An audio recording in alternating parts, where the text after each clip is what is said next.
En el año 58 a.C., Julio César reunió en la Galia Cisalpina las legiones onceava y doceava. Esto se hizo como preparación de su famosa Guerra de las Galias, en la que obtendría numerosas victorias. Las posiciones y funciones más importantes de la campaña se otorgaron a las 4 legiones veteranas originales de Hispania. Estas fueron la séptima, octava y novena legiones levantadas por Pompeyo y la 10ª por él. César era particularmente lento para confiar en sus legiones inexpertas en la batalla, como era la norma para cualquier comandante sabio. Por este motivo, durante la primera batalla que César libró con éxito en Bebracte, colocó a la onceava en la segunda línea, como para que vieran a sus veteranos por delante y se familiarizaran con la batalla a una distancia segura. Pero el plan de César de introducir lentamente a sus reclutas al combate fue interrumpido cuando una fuerza masiva emboscó a su ejército mientras construía fuertes cerca del río Sambre. Al igual que los otros, la onceava fue tomada completamente desprevenida, y los reclutas apenas tuvieron tiempo de recoger sus armas y formar una línea. La lucha fue caótica, con auxiliares y civiles huyendo por todos lados. Pero la onceava, junto con la veterana octava que estaba justo a su lado, fueron capaces de pronto derrotar al enemigo que tenían delante. La batalla estuvo muy reñida, y César se sintió más que aliviado de que sus reclutas no huyeran y ahora estuvieran curtidos en batalla. En los próximos años, César llegaría a confiar en la once un poco más, y personalmente los comandó al derrotar a los Baturix, Carnutes y Belovaki. Pero nunca los envió solos a ninguna tarea, y siempre fueron acompañados por al menos una legión veterana. En el año 53 después de Cristo, todas las legiones se dispersaron y acamparon para el invierno. La onceava fue puesta bajo el mando de Quinto Cicerón, el hermano menor del famoso estadista Marco Cicerón. En este invierno, hubo una repentina revuelta bajo el mando del rey Ambiorix, que emboscó y aniquiló por completo a la cercana 14ª legión, sin que los romanos lo supieran. Ambiorix consiguió entonces el apoyo de la tribu Nervii convenciéndoles de que era el mejor momento para liberarse de los romanos. Poco después, intentaron la misma estrategia con Cicerón y la onceava, que había tenido éxito en atraer a la legión 14 a su muerte. En primer lugar, un pequeño enviado de los Nervii llegó a campamento de Cicerón, diciéndole que toda la Galia se ha rebelado, y que todas las legiones de César están asediadas en sus fortalezas, que Sabino y la 14ª legión ya habían caído. Si Cicerón lo solicita, los Nervii le permitirán escapar rápidamente con su legión, antes de que Ambiorix y el resto del ejército lleguen para un asedio. Era una oferta muy tentadora, que Sabino y la 14ª legión no podían rechazar. Pero Cicerón no cometería el mismo error. Le dijo al enviado que no es la manera romana de negociar con un enemigo armado. Y si iban a dejar sus armas, que con mucho gusto entregue su mensaje a César y dejaría que él decidiera. Decepcionados, los Nervii rodearon la fortaleza y se prepararon para un asedio. Cicerón intentó enviar mensajeros a César, pero todos fueron capturados y ejecutados por los galos. César entra en detalles sobre lo avanzados que se han vuelto los galos con sus asedios, aprendiendo de algunos romanos capturados. En poco menos de 3 horas, los galos construyeron una rampa de 11 pies de altura y un foso de 13 pies de profundidad, que abarcaba 10 millas alrededor de la fortaleza. Entonces empezaron a construir garfios y torres móviles tan altas como las murallas. En el 7º día del asedio, se levantó un fuerte viento, y los galos empezaron a lanzar proyectiles calientes contra los tejados y las cabañas del fuerte. Estos, hechos de paja, se incendiaron rápidamente y se extendieron por toda la fortaleza debido al fuerte viento. Los galos siguieron rápidamente con un avance completo de torres y escaleras por todos los flancos y empezaron a gritar excitados como si la batalla ya estuviera ganada. Pero a pesar de la terrible situación, se nos dice que la tercera cohorte de la onceava mantuvo la muralla y luchó vigorosamente contra todo tipo de armas, mientras el fuego ardía por todas partes. En este día, muchos legionarios murieron o resultaron heridos, pero muchos más galos corrieron la misma suerte, ya que se encontraban demasiado apiñados bajo las murallas y no permitieron que sus primeras líneas se retiraran. Pronto las llamas comenzaron a extinguirse, y los romanos construyeron una nueva torre justo al lado de las murallas. Poco a poco la marea de la batalla comenzaba a cambiar, pero la lucha seguía en su máxima intensidad. Justo entonces, 2 centuriones de la 11ª legión pasaron al frente. Eran Lucio Boreno y Tito Pullo, los principales protagonistas de la famosa serie de televisión Roma de HBO.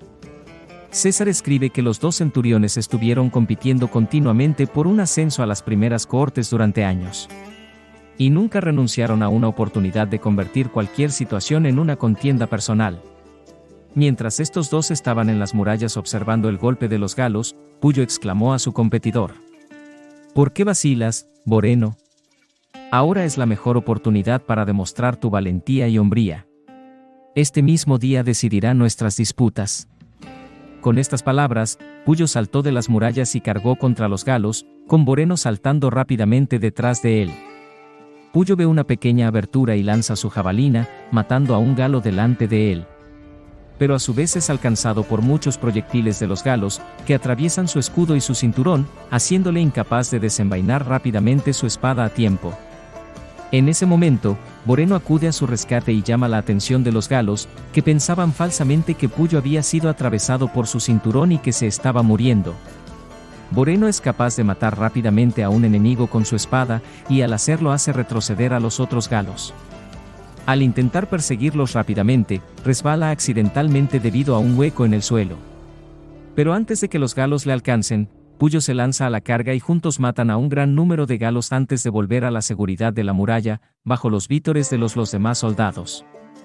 César escribe que la fortuna les trató de una manera tan graciosa que ambos rivales se habían salvado mutuamente.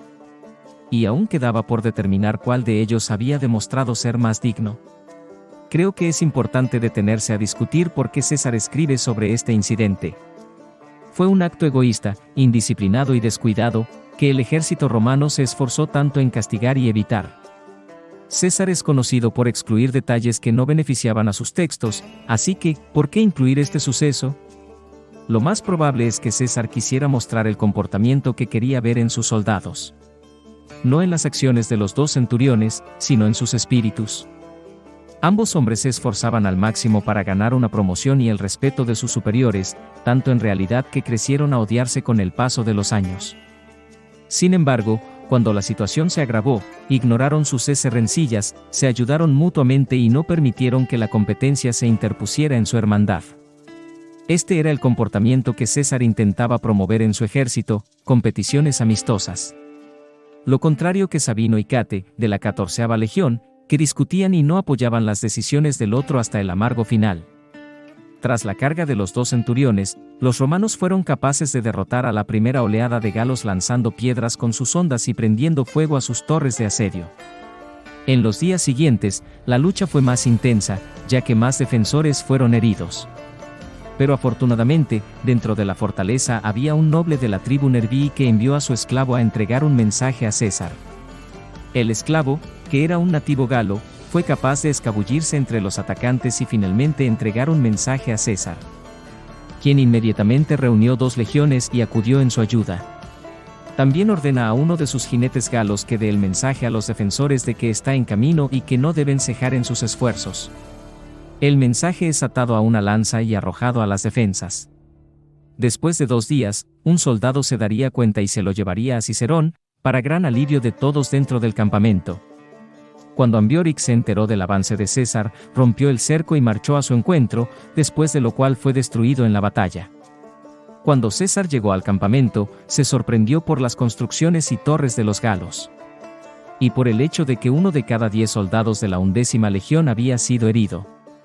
Felicita individualmente a los centuriones, tribunos y a Cicerón por su esfuerzo valiente. Y comienza a planear vengarse de los galos por la pérdida de la 14ª Legión. Solo en la época de la Gran Guerra Civil se consideró a la 11ª como una legión experimentada y veterana, que César podría utilizar a su lado. La 11ª haría su parte para que César ganara todas las grandes batallas de las guerras civiles. En el 46 a.C., los veteranos de la 11 fueron licenciados y se establecieron en Valence con sus recompensas, y la legión se disolvió por completo. Por lo que no estuvo presente en la campaña africana de César ni en la batalla final de Mande. 5 años más tarde, sin embargo, la legión sería reformada de nuevo por Octavio, y muchos viejos veteranos serían reclutados de nuevo por su propio incentivo.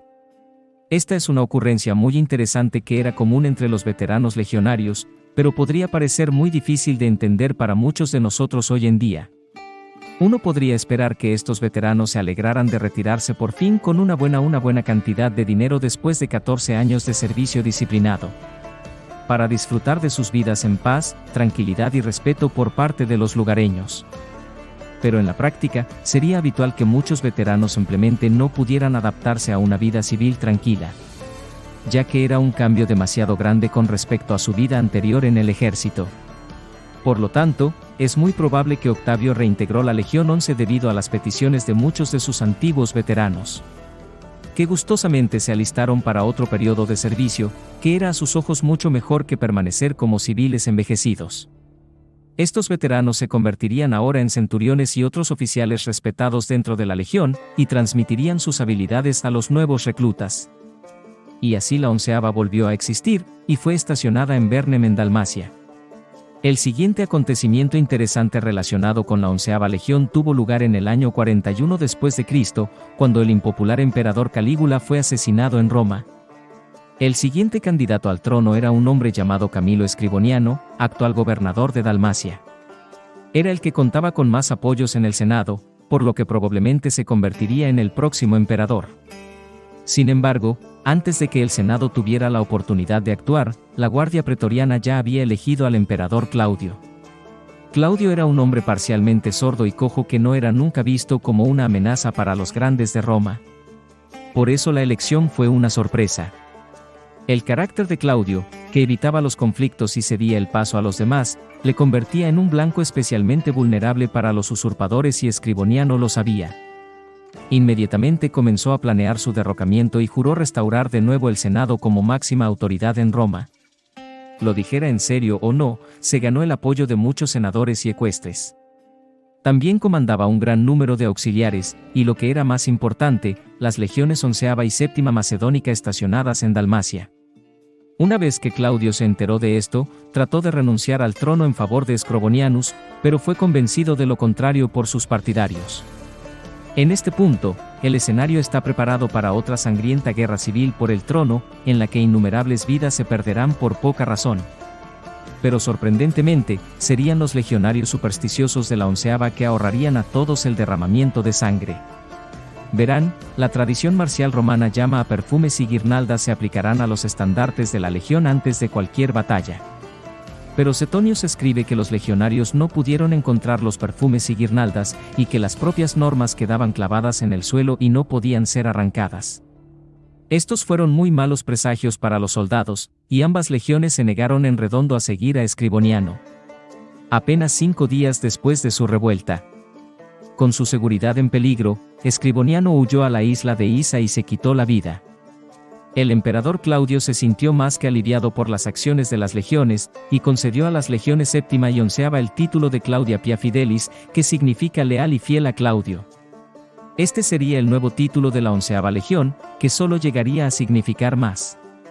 Cuando Claudio demostró ser un emperador muy eficaz y exitoso, construyendo muchas carreteras, acueductos, y mejorando la administración y las finanzas del imperio. La 11ª legión fue capaz de soportar el caos del siglo III hasta el reinado de Diocleciano. Para entonces, la legión fue oficialmente reformada en 3 unidades más pequeñas de unos 1000 hombres. En adelante, cada una de estas unidades continuaría por su cuenta la larga tradición y la distinguida reputación de la legión. Afortunadamente, y a diferencia de otras legiones que cubrimos, pudimos encontrar exactamente dónde estaban estacionados estos contingentes, y estaba por todo el mapa. El primer destacamento, estacionado en el norte de Italia, era una unidad de infantería pesada comitatensis. Participó en las campañas del coemperador Maximino en el norte de África contra las tribus bereberes, logrando una gran victoria y celebrando un triunfo por las calles de Cartago. Por cierto, un veterano de esta triunfal campaña fue Aptio Aurelius Flavinus. Mientras tanto, otra unidad operaba en las provincias orientales del imperio. Están como una unidad palatina, la élite del ejército romano tardío, un testimonio de su destreza y su distinguido servicio. Su mando recaía en uno de los Magister Militum Presentalis del Este, el rango militar más alto del Imperio Romano de Oriente. Se sabe que participaron en las campañas contra el Imperio Sasánida, Armenia y los sarracenos. Finalmente, el último contingente se quedó para vigilar la frontera danubiana y fue relegado al estatus de limitani, una mera guarnición fronteriza. La debilidad de esta unidad se hizo evidente cuando no fueron capaces de oponerse seriamente a una invasión goda. Pero seguimos oyendo sobre estas unidades en el siglo V, lo que implica que las tres unidades sobrevivieron a las guerras civiles del siglo IV, a las recurrentes guerras fronterizas y a la catastrófica derrota contra los godos en Adrianópolis. Sin embargo, a partir de ese momento, tanto los Limitani como los Palatina desaparecieron silenciosamente de la historia sin dejar rastro de su futuro destino. Pero sus homólogos comitatenses occidentales no cayeron sin luchar. En 416, el Imperio Romano de Occidente se recuperó de una serie de problemas que comenzaron con el cruce del Rin por los suevos, Elánuos y vándalos en el invierno de 407. La pérdida de gran parte de la usurpación de Constantino III, la pérdida de gran parte de Hispania y el saqueo de Roma por Alarico habían agotado los recursos romanos. En los suevos, Elánuos y vándalos lograron entrar en Hispania casi sin oposición y se repartieron la mayor parte del país. Después de haber estabilizado finalmente su situación, el Imperio Romano comenzó a hacer planes para revertir la situación en Hispania. Los suevos y los vándalos firmaron rápidamente un tratado con el emperador Honorio, convirtiéndose así en foederati, federados que juraron defender a Roma. Con ello evitaban por el momento la ira de Roma. Pero el Magister Militum de Roma, Constantino III, tenía planes para expulsar a los bárbaros. En 417 d.C., envió a los visigodos bajo el mando del rey Valía para reconquistar la tierra en nombre de Roma y aplastar a los bárbaros. Valía no perdió el tiempo y se adentró en Hispania, cogiendo a las tribus divididas desprevenidas y derrotándolas rápidamente de forma decisiva. Los Elánuos y vándalos restantes huyeron hacia el norte bajo la protección del rey Gundarico. Una vez completada su misión, Valía regresó al sur de la Galia, donde se le concedió el estatus de foederatis y se le concedieron las tierras de Septimania. Pero la paz no duró mucho en Hispania. En el 419 d.C., Máximo, un antiguo usurpador escondido entre los vándalos, se proclamó emperador. Y estalló la guerra entre los suevos leales a los romanos y los vándalos de Gundarico que apoyaban a Máximo. Los vándalos lograron rodear a los suevos en las montañas Nervasos, poniéndolos en una posición muy precaria. Pero Gundarico y Máximo no podrían haber elegido un peor momento para su guerra. Roma había conseguido por fin poner los recursos necesarios para reunir un ejército de 11 regimientos auxilia palatina y 5 legiones comitatensis. El ejército, de unos 8.000 soldados de infantería y caballería foederati aliada, fue puesto bajo las órdenes de Asterius, que había sido enviado para hacer frente a la situación. En 420 d.C., Asterius estableció su cuartel general en Tiraco y dividió su ejército en 2 columnas. El primero, bajo su mando logró rescatar a los suevos de una derrota segura y levantar el asedio. Luego hostigó a los vándalos en retirada hasta la ciudad de Bracara, donde ya les esperaba la segunda columna procedente de Lusitania. Tras su derrota, Máximo fue capturado y los vándalos se retiraron apresuradamente a Baetica, mientras que Asterius se negó a perseguirlos y regresó a Roma triunfante. Pero con victoria, Asterius solo había debilitado la posición estratégica de Roma en Hispania, ya que los vándalos se encontraban ahora en la rica provincia de Baetica y los suevos habían salido fortalecidos del conflicto. Asterius delegó las operaciones en Hispania en un tal Castinus. En el 422 d.C., Castinus atacó a los vándalos que quedaban en Baetica con su ejército, apoyado por un gran contingente de foederati visigodos. Las primeras etapas de la campaña fueron un gran éxito, y Castinus consiguió sitiar a los vándalos. La situación era muy mala para los vándalos. Muchos de ellos se morían de hambre y ya contemplaban la posibilidad de rendirse a los romanos. Todo lo que Castinus tenía que hacer era esperar. Pero inexplicablemente, Castinus se puso inquieto y decidió hacer frente a los vándalos hambrientos en campo abierto y aplastarlos de una vez por todas. La siguiente batalla fue un desastre total para las fuerzas romanas. Los visigodos abandonaron a Castinus, y los restos del ejército romano lograron regresar cojeando a Taraco. Algunos historiadores sugieren que los undecimani fueron destruidos durante esta campaña, o dejaron de ser considerados una unidad de combate debido a las graves pérdidas, ya que desaparecieron de la historia tras este desastre. Esta fue la última batalla conocida de una legión con siglos de orgulloso servicio a Roma. La imprudencia de Castinus le había costado caro al Imperio Romano. Muchas gracias a todos por seguirnos. Asegúrate de comentar y dar me gusta para subir más contenido como este. Nos vemos en el